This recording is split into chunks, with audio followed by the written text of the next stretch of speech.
जिला हालचाल आज रही संबलपुर जिला तथ्य देइछन्ते आम संबलपुर संवाददाता गुणमणि विश्वाल और उपस्थापन मु महेन्द्र कुमार माझी। संबलपुर को दिनिकिया गस्तरे आसी उपमुख्यमंत्री प्रभाती परिड़ा विभिन्न कार्यक्रम में जोग दैछन्ते। प्रथमे समलेई मंदिर दर्शन पर मंदिर निकटरे विकास वाहनर शुभारंभ करिसेंते। केंद्र सरकार 11 वर्ष शासन और राज्य सरकार 1 वर्ष शासनर पूर्ति अवसर में विकास वाहनर शुभारंभ होइछे। एही वाहन जिल्लार विभिन्न गाँव को बुलिबा सह जनसाधारण और सरकार मध्य थिबा दूरता को कमाइबो बोली उपमुख्यमंत्री प्रभाती परिड़ा कहिसेंते। गोटे वर्ष जनहितकर काम अनेक ये सरकार करिछि।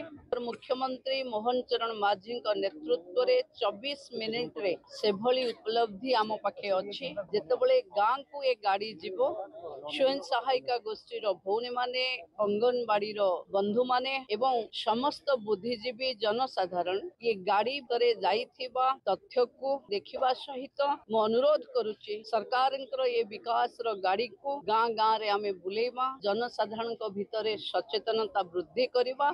संबलपुर जिला प्रशासन पक्षर धनकौड़ा पड़िया 6 दिन धरी चलिथिबा विकास मेला उद्यापित होईछि। खाद्य जोगाण मंत्री कृष्णचंद्र पात्र मुख्य अतिथि भाव जोगदेवा सह राज्य सरकार रिपोर्ट कार्ड प्रदान करिसेंते। गत 1 वर्ष भितर राज्य सरकार उपलब्धि बाबदरे जिलावासी को सूचना देवा सह जिला पई कोन कोन करा जाईछि तार हिसाब दैछन्ते। आमे कृषक माननकु पार्टी रेट पर क्विंटाल 3100 टंका दैछु, माने इनपुट असिस्टेंट 800 टंका दे। ये बहुत बड़ उपलब्धि। मां माननकु आमे सुभद्रा योजना सामिल कर 1 कोटी रु अधिक माँ भौणी माने तार लाभ उठे।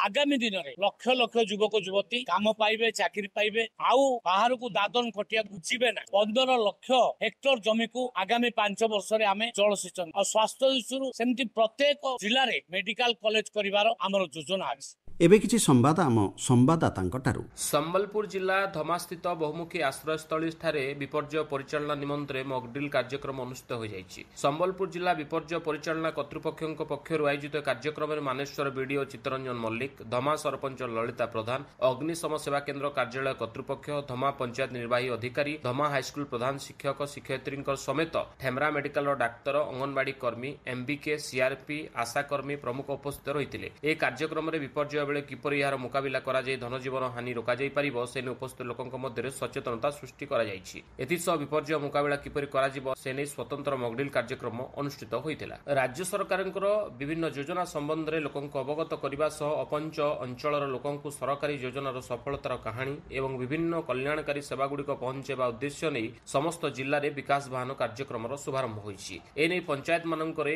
एक शिविर मध्य आयोजित होइछि जेउथिरे नागरिक माने विभिन्न सहायता प्रदान संबंध में तथ्य पाई परिबे। जिला स्तरीय प्राकृतिक विपर्यय और आपातकालीन समय उचित पदक्षेप नेबा पई एक टेबुल टॉप अभ्यास बैठक जिलापालक सम्मेलन कक्षठारे अनुष्ठित हो जाइछि। एही बैठक में अतिरिक्त जिलापाल सुधांशु भोई, DGM Ambika Prasad Mishra, NDRF inspector अभिषेक मिश्र, अतिरिक्त आरक्षी अधीक्षक प्रकाश जेम्स टप्पो उपस्थित थिले। बैठक में विभिन्न प्राकृतिक विपद यथा बन्या, जमी क्षय, भूकंप और अन्यान्य विपद समय जिला प्रशासन और लाइन विभाग मानकर भूमिका उपरे चर्चा करा जायतिला। संबलपुर जिले में सामूहिक औषध सेवन एवं सिकिल सेल एनीमिया सचेतनता को नहीं एक बैठक आवासी माध्यम अनुष्ठित हो जाइछि। उक्त बैठक में संबलपुर जिलापाल सिद्धेश्वर बलिराम बंदर अध्यक्षतार अनुष्ठित होइतिबा बेले अनुष्ठित बैठक में रोग परिचालना, रोग संबंधी औषध सेवन करिवार मात्रा, ग्रामीण कवरेज, संबलपुर महानगर निगम सामूहिक औषध सेवन कवरेज विषय आलोचना होइतिला।